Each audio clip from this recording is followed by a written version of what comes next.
My very first day on that job, they were running around. Oh my God! Okay, it's happening.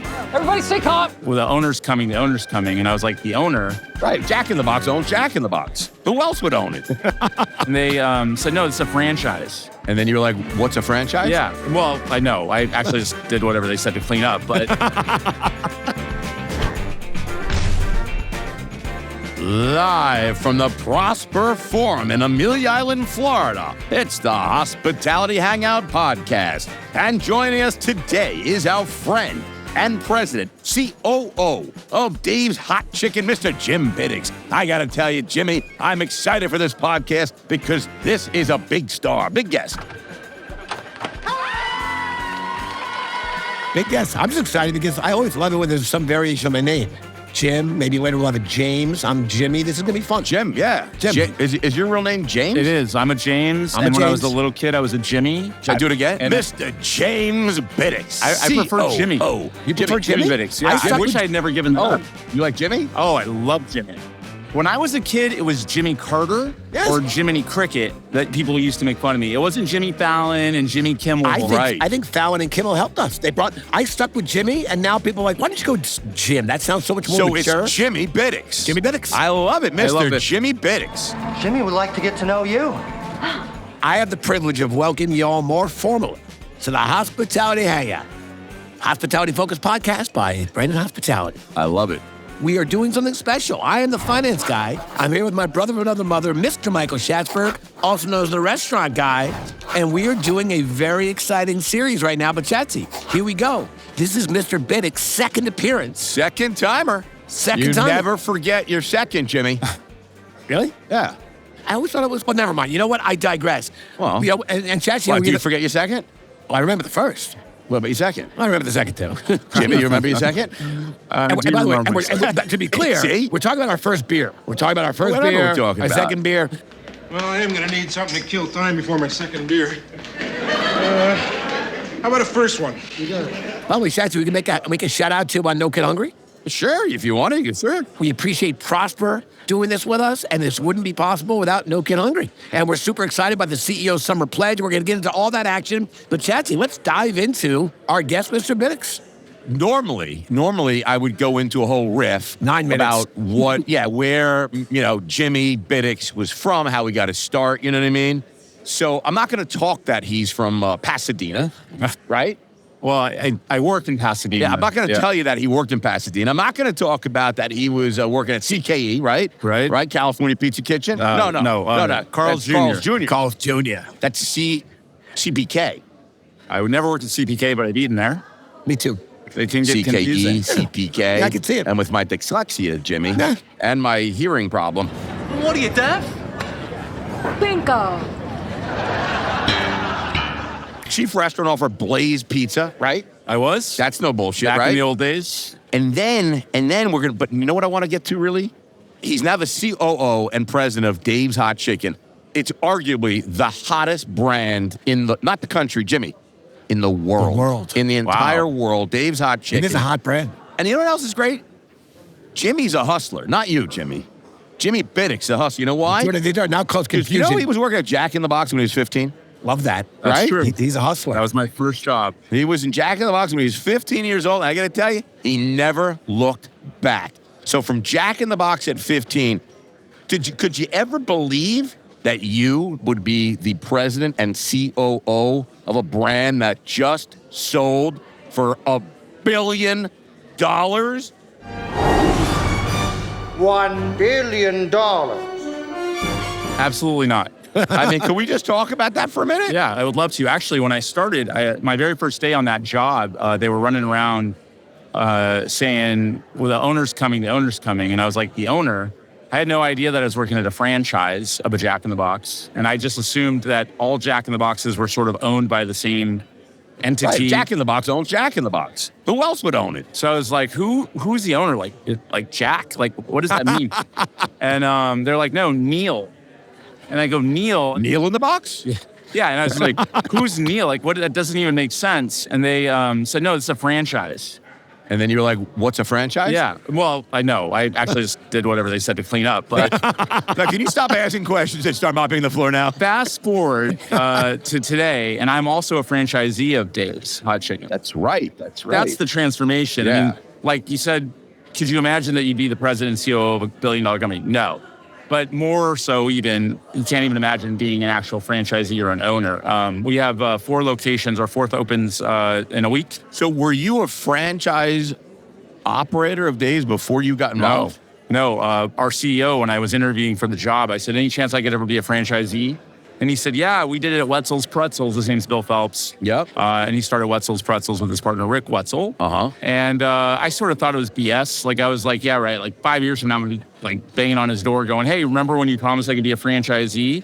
And actually, the reverse was true. 6 months later, he reached out to me and he said, you ready to do it? And I go, do what?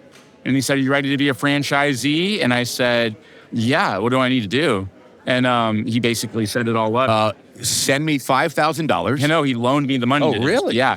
Yeah, I mean, he charged interest. I mean, it wasn't great. Was that Phelps? Yeah, it's Phelps. That guy's a generous Big guy. Phelps. He's huh? a very generous guy. Yeah. Yeah. And handsome as can be, right? Yeah. Is he the most handsome? He's got something. He's got something. I don't know if it's not my something, but, you know, he's not bad. Tall, very tall, booming voice. It's truly unbelievable. I got Big eyebrows, very long eyebrows, but no, he's a good guy for sure. I love it.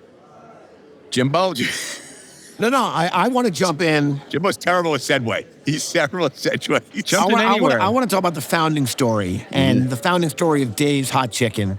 Okay. These are 4 childhood friends. Okay, they grew up together in East Hollywood. Yes. They drop out of high school. Right. They start a business as a pop-up Right. in a parking lot Right. near where they grew up. Right. And now, like, there's going to be Harvard Business School studies being written about this history. There should be. There will be. We've really been excited about encouraging, new talent, that there's a career path Right. in the hospitality Right. industry. But is Dave's like just this immaculate kind of, is it luck? Is it a fluke? Or is it just the nature of the beast right now, which is authentic, this authentic brand and you guys coming in and taking on? What can you share? Yeah, it is definitely all of those things, but with a strategic bent, if you will. There's a lot of luck. There's a lot of hard work.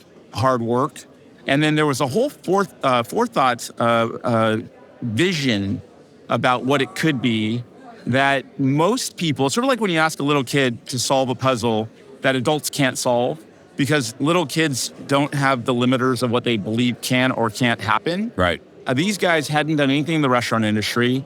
There was Well, one of the partners was a chef, right? he was a chef, but they hadn't started their own At business. French Laundry, though. Yeah, he worked at French Laundry. So he knew how to make food. Yeah, and at the time he was working in a vegetarian restaurant, and he was actually vegan. And the other guy, okay. so that's Dave, that's Chef Dave. That's Dave, Chef Dave, right. Chef Dave. So that's Dave. He's Dave's Hot Chicken. It was his Dave recipe. of Dave's Hot Chicken. And by the way, I get called Dave all the time. We were talking about names at the beginning, so you can also call me Dave. But you're Jimmy. I am Jimmy today, but sometimes I'm Dave. And people yell at me in a conference like this, and they go, Dave. And I go, hey. Hey, How are you? How are you? So I wanted to call that out. But then his other friend, Armand, who they've been friends since middle school, Right. Said, we should do a chicken thing. You could make the best hot chicken ever. And he had been working with spices in the vegan restaurant, trying to figure out how to make it taste good, essentially. And so those two things sort of aligned. He switched from being a vegan himself to eating chicken again in order to start Dave's. Sure. On Armand's behest. They pushed forward, they started doing it, and then they pulled this guy Tommy in to help them do it all. They made it happen. In their minds, they planned out that this would be a franchisable business in the future.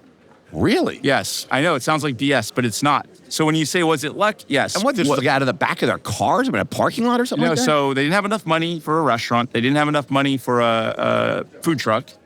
So they decided to do it as a pop-up tent. They scraped together $900, the 3 of them. It was actually the first 3. Uh-huh. The brother joins about a year later. And Sure, after you start seeing, he's like, I love this idea. I always love this idea. he infuses them with like $100K or $150K in order to start the brick and mortar. And who's the fourth member? His the brother? name's Gary. So Gary. there's Dave, Armand, Tommy. Those are the original Right, the 3. original and then 3. Gary comes in when they open Once up he the first. saw that everybody liked it, he, said, oh, okay. Well, I think he's a He's an entrepreneur. He was the smartest of all three, by the way. You know why? Because he waited until he saw what happened. He's like, here's $100,000. Well, he was the one with the $100,000 to begin with. So it just kind of shows like he's sort of a hustler himself and real smart.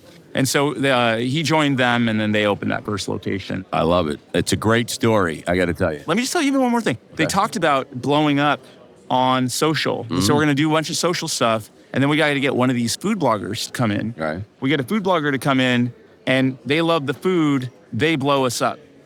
Literally happened 8 days into the opening of the pop-up. They got a food blogger from Eater LA. His name's Farley Elliott. He showed up, tried the food. Next day, he writes an article. It says, late night hot chicken sand might just blow your mind. They get to the pop-up, 100 people waiting in line. Wow. Every night before that, they made zero. Yeah, they made like $40. Right. And most of it was like Armand's their friend or their mom or something like that. Armand's girlfriend and family. Exactly. Family Yeah, members. right. Her name's Makes Lola, and she was in there buying food every single night to keep them afloat. Right. So that's awesome. Is that crazy? It's exactly the store that I would think. When you see the store and you see the art and you see the color and they're all different, it's different. Yeah. But there was a lot more intentionality about that plan than, let's say, I knew. So I appreciate you sharing the inside story, the real story. They were thinking about social media and how to leverage. I mean, now there are brands that are spending a fortune to try to figure out how to leverage something that these gentlemen figured out very early on that they wouldn't go any. There was nothing traditional about this story. Yeah. Besides that piece of it, they even thought we should use regular food, not like specialized chefy food.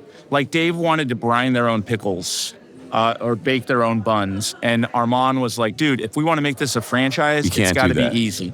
Yeah. He didn't use the word scalable. But did he already know you guys? No. So he really he kind of understood that if you want this it has to be replicable and consistent, right? Yeah. And say he that knew again. that Say because replicable. you can't say that. It's too hard. I'm surprised I even said it the first time. Yeah. But like that's a big thing that like when you want to go and franchise, a lot of people are like, yeah, you're gonna have to chop the menu down and make it simple. It's too complicated. You can't franchise this. Yeah. So he recognized early on before you and Bill were even involved. Yeah. That's unbelievable. He's like we say he's a marketing savant or a social media genius. So they started the pop-up in May of 2017. 8 months later, they were in a brick and mortar location about a mile away. Did they have any other investors at that time, or was it still just the brother? Just the brother. Yeah. And you guys still weren't involved. We weren't involved. So tell us how you got involved and Bill got involved and the whole because that's really when things took off. Bill's son actually, his name's Ty Phelps. He saw the parking lot pop up and tried it and told his dad about it. Then there are a couple of guys that have been involved in all of Bill's stuff, including a movie producer, John Davis, who went down and tried it with Bill. They left the guys a note on a Post-it note, said, call Lay's Pizza founders. Right, to make sure they know this is the real deal. They called, and they had gotten a lot of those types of notes left for them, and they hadn't called them, but they called this one. And then them from girls, do you think? I'm sure they got calls from girls. Yeah, that's what I would say. I mean, these guys are all about girls. So Bill and John make a deal, and here we are. Unbelievable story. Yeah. And I tell you, we talked a little about it before, but like social media has really played a big part of it, like it does in many things, right? I mean, you guys have 3 million TikTok followers. Yeah, but it really started on Instagram. So Armand's sort of bailiwick. That's a word you guys should know for your that Jimmy uses that word, I think. Bailiwick. Belly or Bailey? Bailey. Oh, it's bailiwick. Belly, like I love my belly. I would have said belly too, but If I'm wrong, I appreciate you correcting me. Bill Phelps is the one that corrected my pronunciation. That's why I was correct. There we go. I appreciate it. Thank you for correcting me. So they leave a note. Yeah. Okay. And they and Bill gets and they call. Okay. And then what happens? They cut a deal. That was it. Like, we know how to franchise. We know how to do this. Here's what we're gonna do. Was it like Bill, Ty, his son, and then his godson, they pulled together a business plan and they ran it for the first year and a half on their own. Pulled me in summer of 2020. Okay. I made the jump from Blaze over to Dave's. Oh, so you and Bill are already working together. Yeah. At Blaze. Yeah, we knew each other. So he knew that there's only one person that could take this from a parking lot and grow it to $1 billion business, and it was Billy Bitticks. I wish Jimmy Bitticks. Jimmy Bitticks. It's Billy Wick. It's Billy Wick. It's either Jimmy Bitticks Dave or Bitticks. Dave Bitticks. Yeah. But I wish that story, the way you said it, was accurate. I was actually the third guy in. They had two guys before me because I was at Blaze and he didn't want to pull me out of there. And those two didn't make it. And sort of, I don't know if it was a last ditch effort, but I think we both ended up very fortunate that I was available at the time and the spot was available. So I actually texted him when they opened the second location. Please hire me. Not exactly. What had happened was Blaze had done a private equity deal, and things were shifting, Right. as they often do. Yes, they sure do. I saw the LinkedIn post for the second location. I screenshotted it. I texted it to him, and I said, "Hey, congrats! If you ever need any operational consulting or help, give me a call." And if I had sent him a wink, that would have been what my intent was. Right. But he actually didn't even take the bait. He said, "Thanks." Thanks. I'm good. No, he didn't say thanks, I'm good. He just said thanks. And it didn't materialize until, almost a year later. Seriously? I thought he's your friend. No, I know, but he was a board member on the Blaze board. So he did everything on the up and up. He was very, very appropriate and professional. That what actually happened, he tells me never to tell this story. Well, tell it. You can tell it. Nobody listens to this podcast. There were a lot of shifts and changes and whatnot at Blaze. Things were sort of rough, and we were struggling to get on top of sales. And then there was a lot of internal change. And I was like, oh my gosh, this is getting rough. I called my mom's psychic, and I say she's my mom's psychic because I don't want to admit that I have a psychic. But I called my mom's psychic. Her name's Joyce. And I asked about the opportunities available at this new company, Dave's Hot Chicken. She starts doing her cards. So this is over the phone, by the way. This is over the telephone. I can hear the cards going. And she goes, oh, this looks really good. She goes, is the owner, was he in the Army? I go, I have no idea, but he looks like an Army guy. Yeah, I could see that. Turns out he was. And then she goes, he's very generous. He's a kind person. I go, I hear that. I hear he's generous. And she goes, oh, this is very lucrative for you. This is really, really good for you. I got off that call and I texted him. It was on a Sunday morning. And I said, hey, I'd love to come work for you at Dave's. How do we make that happen? And he goes, give me a call on Monday. We're going to need to work through some things. So he warmed up a little bit more. Well, yeah, I think once you lose the second ops guy. Options were going down. It starts to get a little more attractive. So here we are. Yeah. By the way, we have a loss of the ops guy, and we have Joyce. I want to be clear. Yes. Joyce played, and well done, Joyce. Joyce, and my mom. That's my mom's psychic. Right, and your mom's psychic. But I will tell you, the other group, the folks at Blaze, the CEO at the time was Mandy Shaw, and she was kind enough and willing enough to let me go. Because there was a whole process, Bill went in and said, hey, love to talk to Jim about this opportunity I have. Are you guys willing to let him go? And she was willing to let me go. So Bill, NFL rules, you have to go to the owners of the other team and say, I'd like to talk to your coach. When I talked to him that morning, he goes, I've got to do it the right way. I'm not willing to do it the wrong way. And he said, I got to tell you, if they say no, then it's not happening. And I said, all right. And I prayed, or I don't even know what I did. I was hoping against hope it would be a good opportunity. Let me ask you a question about Dave's Hot Chicken. Now that we got the whole story about how it was founded and how you got in, you had to beg Bill to hire you. It took like a year. We needed psychics to be involved in this thing. It was no easy task. There's a lot going on. But you're there, right? Right. Now let me ask you something. So now you're there, and really, Jimmy, the breaking news is... Me, Jimmy, or him, Jimmy? Oh, Jimmy Bitticks. And Jimmy Bitticks, the real thing is, so you come along, the psychic says, this is good, this is going to be really good. She says, I think this could be $1 billion opportunity. No, she said something like that. She said, this looks like your forever job. I think she said $1 billion opportunity. She did say that, actually. Now you jogged my memory. Yeah, right? She's like, she did actually say that. Listen, Jimmy, this is $1 billion idea. Yes. Tell us about Rourke Capital comes in.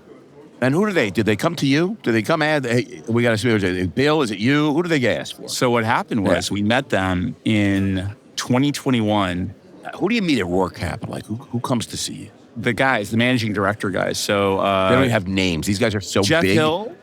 Jeff Hill, good dude. Yeah, Mike Sharkey. Yeah, very good, very attractive men. Very good looking. Paul Angioliano, I don't know his last name.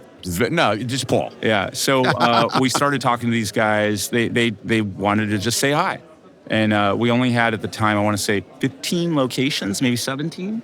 We met him I think at RFDC. That makes sense. And we went to a location that just opened in Vegas, like maybe 2 months before. Ate some of the chicken. Or 3 months before. Had some chicken. They Did you loved have it. them sign the Reaper waivers? They did. I don't think they tried Reaper, as I recall. Sissies. But it was sissies. It was really interesting. I made a joke on a interview or something. Yeah. During the little Rourke Capital thing that we did, Right. The media tour, and I said they're sort of like stalkers. And I think some people took that as a negative. It was I was actually paying homage to the hard work. They started looking They're at us. sniffing around early on. Yeah, like sports scouts. Right. They're scouting. Like they were scouting elementary You were too schools. small for them anyway. They were at the elementary school games looking ahead of time. Like we only had 15 locations, 17 locations which is at the time. way too small for them anyway. Right. And they were like, we're interested. We're watching you. And then they sort of they kept us warm. We saw them at conferences a couple of times a year. They would always check in via email. And as we got down to it, they were the ones that did all the due when did they diligence. swoop in and get you? How many stores did you have? They made overtures many times, but when we finally felt like it was the right time, was last December, when internally the board and everybody said, okay, this is the right moment. And started a process. And did they come to you? Did they write on like a napkin, 1 billion? Or did you say, or it was like 500 and you're like, that's not. And then Bill and you had to look at the napkin. And then eventually when it got to 1 billion, they saw your eyes light up. It goes back and forth. It went back and forth. They got Bill Phelps on one side, Jeff Hill on the Neil other. Aronson, the CEO. He's like the founder. He came out and had dinner with us. Yeah, well, he's a founder. As we were getting down to it, there was a whole process. Was it 1 billion actually? Like that was the number? Or was like 990? No, it was they $1 billion. just sound 1 billion. Like So when they buy it for 1 billion, they bring you like a check. And is it a check that says Rourke Capital on It's it? a wire. It's a wire. That's a wire. They bring a suitcase. It goes to all the shareholders. It doesn't go to any one person. It's spread amongst. I feel like if $1 billion came into my account, I feel like the account would it would explode, like the account, because they've never seen that before. I just want to say, back when I was on Wall Street and we did a bond offering. I don't want to pick on the country, but it was we call it an emerging market. It was a South American country, and we did a $300 million deal for them, for one of the corporates. And the punchline is they brought a duffel bag. They thought when we closed the deal, we were going to give them $300 million. Got it. They would put it in their duffel bag and leave. And I remember thinking, And you didn't? You no, didn't have we're like, that's in not 20s? That's not how this works. It's in your account. But anyway, sorry. I love it. All right, listen, we got a quick hot or not coming, Jimmy. Okay, go. Yes. Oh, me, Jimmy, or him, Jimmy? Both Jimmys. This is Jimmy Square, hot or not. Before you do, can I just ask you a question? Do you Yeah. ever do guest hosts? Like, because it could be Shatsy and the two Jimmys. The two Jimmys. Yeah. Well, you're hosting right now. Sterling Douglas, your guest hosting position is in jeopardy. If Jimmy Frischling Yes. can't make it sometime, Yes. Jimmy Bitticks? call Call me Jimmy in. Bitticks. We don't have to change the logo. You can be the finance guy. It's Shatsy and Jimmy. It's unchanged. I just want to throw my services out there. Okay, Just keep going. let's go. Yeah. The Hospitality Hangout is brought to you by DirecTV for Business, delivering more than just TV and music to restaurants, hotels, and hospitality brands nationwide. From game day excitement to creating the perfect vibe, DirecTV for Business helps operators power unforgettable guest experiences in bars, dining rooms, lobbies, and beyond. That's right, beyond. It's everything. It's not just about what's on the screen. It's about keeping guests engaged, staying longer, and coming back for more. Find out how DirecTV for Business can elevate your guest experience at directtv.com/forbusiness. That's directtv.com/forbusiness. And I got to tell you, DirecTV, it makes you money. That's right, it's making you money. All right, listen, we're going with a branded quickfire, all right? These are lightning round. We're going to try and go as lightning as we can, okay? How do you take your bagel? Cream cheese, just cream cheese, but everything bagel with cream Everything bagel. Toasted? cheese. Toasted for sure. You ever have the egg everything bagel? I haven't, but I want to It's try absolutely fantastic. it. Okay, next. he's like, Shatz, you said quickfire. If you could have dinner with anyone, any person in the whole world, they could be dead or alive, who would it be? And Wow. Jimmy is out of the question. I'm available. No, you can't. I'm not available? It's not anyone associated with the station or Okay. the show All right. cannot be part of that. Clearly my wife, That is beautiful. That is beautiful. How long have you been married? 30 years. And what's your wife's name? I've been together 30 years. I've been What's your married wife's twice. name? Kika. Kika? Yeah. Kika, did you hear that? It's absolutely beautiful. And I got to tell you, where'd you guys meet? We met at work, actually. I was her manager. At which restaurant? It was a Rally's Hamburgers. She was my. What did HR think?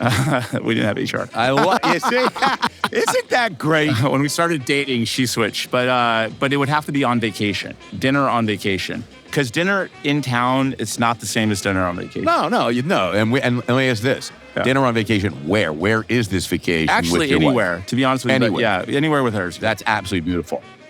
Are you a Netflix binger guy, like or binger TV binger? And what show are you binging? Like, what is your go-to show? When there is a show that gets like catches fire, I'll binge them with my wife. We just did Hunting Wives. Oh, that's Have you seen that one? Jillian won't watch shows with me anymore because she said I talk during The whole shows. time? Yeah. Well, I'm asking questions. I don't know what's happening. That tracks Yeah, for you sure. know? But the funny thing is, she tells me that I talk during the shows. Yeah. She's on her phone on like TikTok while watching a show. My wife does that too, but she doesn't want to watch she's with me. smarter than me, so she can handle it. She can do the two things. But the other show that's really good is The Bear. Have you seen that one? The Bears. I didn't see the last season. I heard very, very mixed reviews. I did too. I know some people that stopped watching it. They weren't really loving it. All right, listen, music-wise, right? Yeah. Are you a classic rock? Are you a pop? Are you country? What is your go-to if you have to make a playlist for me, you, and Jimmy to drive cross country? Boy bands. Boy bands. Okay, so are you going to go to the Sphere, see the Backstreet Boys? Yeah, for sure. Because that's. I mean, I know people that are there now. That looks like a great show. Yeah, That's we totally hot. do that. That is That's hot. hot. I also, the New Kids on the Block were really popular when I was like 16. If you were to challenge Jimmy or I to Family Feud, To join us. to Join us on the join team. us, to join us on Family Feud, who do you have better odds of beating? Which is it? Is it your family? Is it the Frisch? I don't understand that, Jimmy. Can you explain it to me? You're always so good at Like the explaining. restaurant family, fast casual restaurant family. Is that what it is? Yeah, let's go. Jimmy, what is it? Well, I know the game. I admit I'm confused by the question. Yeah, Julie always confuses me. Because it's not a question of who does the Bitticks family have better odds of beating. Oh. What I heard. Okay. And What'd you we hear? could leave it that way. What'd you hear, Jimmy? You know what? Let's play it this way. What? Mr. Bitticks, does your family have a better chance of beating between the Shatsy family and the Jimmy family? You might beat us both. Who's going to be your easier beatdown? I think that's the question. I think the Shatsy family. By the way, that was a slam dunk. I mean, honestly, Slam you don't even dunk. know my family. How good they are at the feud. But he knows the patriarch. My family kills it at the feud. All right, you know what? That's bullshit, okay? That's truth. All right, listen, I'm going to ask you one more question. Go. What is your current Uber rating? 4.91. I got to tell you, do you notice how he I didn't even blame blink? my son. No, let me tell you why. I had a 4.8 about a year ago, and I realized my son was using my account, and he never tipped. So I went back like 6 months, and I tipped all these people, and then I tipped forward, and I finally built it up to 4.91, but it's 2 years. Building back better. Listen, Jim, I want to thank you so much for joining us, not just on the podcast, but on this special edition where Branded and No Kid Hungry are partnering with a whole bunch of CEOs in the industry to CEO Summer Pledge End Hunger. There we go. I don't think it's the summer, Jimmy. I think we're going, it's the entire pledge. Let's just, you know what? I think that's right. Why end it this summer? It's not. But It's a No Kid Hungry pledge. It's just raising money. Yeah, it's right. Raising money for No Kid Hungry. We love what you and your team at Dave's are doing. And while it looks like an overnight success in terms of people read the headlines, there's a lot of grit and hustle and skill that went into that. And we could not be more proud and happier for you and the team. If you want to get in touch with Mr. Bitticks directly, you can email the podcast team. Otherwise, I'm going to pass it back to my boy Shatsy to close this out. Jimmy's like, I could not be prouder. Are you really proud? I am proud. I am proud. I couldn't be more proud of Jimmy Bitticks. I am very proud. Coming from a psychic. I'm very proud to call Mr. Bitticks my friend. Thank you. I am too. We are friends. I love the Jimmies. You know what I'm this so reminds proud. me of? Do you guys remember Click and Clack? Yes. You guys remember those guys? Frickin' frack is that? No, the car guys. Yes. The car guys, right? Yes. That's got this We feel were to it. thinking Abbott and Costello. Sure, I can see that too. Hey, what's the Dave's Hot Chicken? Is it daveshotchicken.com if you want to check it out? Uh-huh. All right, check it out. Check out the Reaper because it's really good.